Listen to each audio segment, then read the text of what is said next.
welcome back to my kitchen. Today I'm going to be showing you one of the many things you can do with our grass-fed and finished beef bone broth.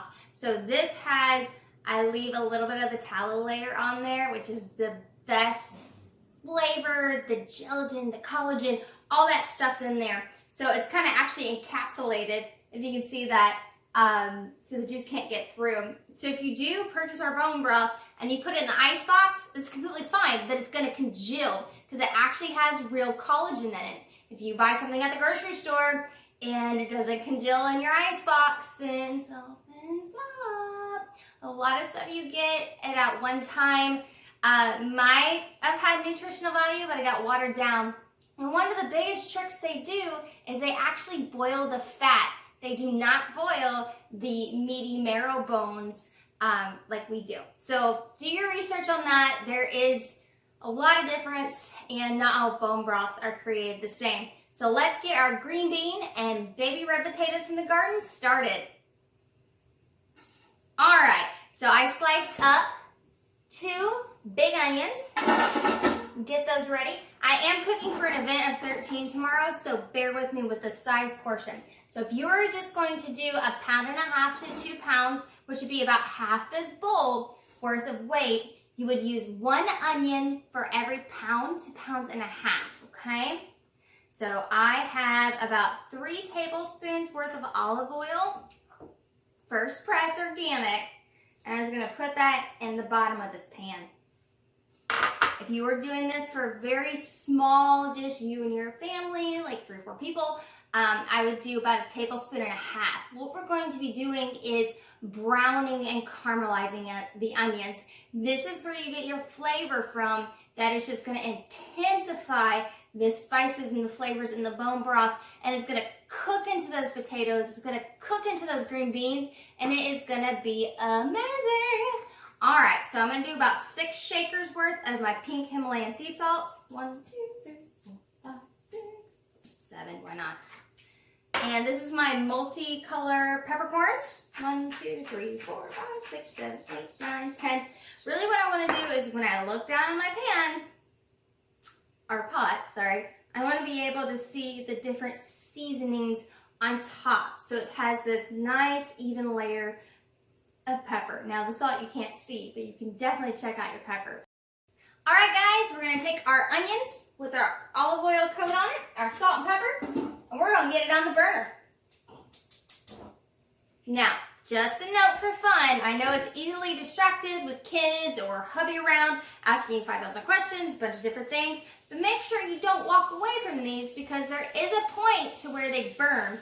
If you do burn your onions, stop, throw it away, start over. You do not want to eat burnt food with carcinogens in it. Ooh!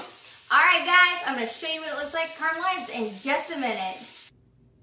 Alright guys, the onions are nice and caramelized.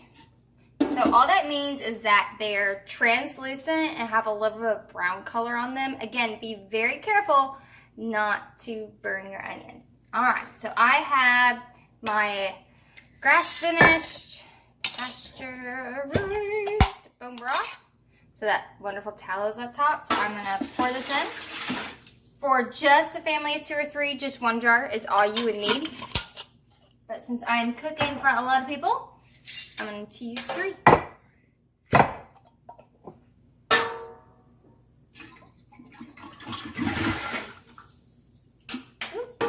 Sometimes the tallow gets stuck in there. There we go. That's the good stuff. So normally I would use beef bacon in here, but since it has the tallow layer on it, there's really no need to. It's going to have that nice, rich flavor that bacon would normally add to a dish. I'm going to have to pop this one. Oop, there it goes.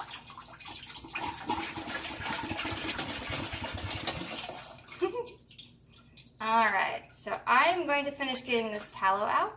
I'm going to go ahead and turn on the stove.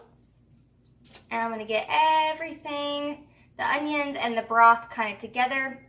And then taste from there to see if I need to add any more salt or any more pepper to the dish. So I'm going to put it on medium, just give it a little bit of time to warm up, and I'll be right back.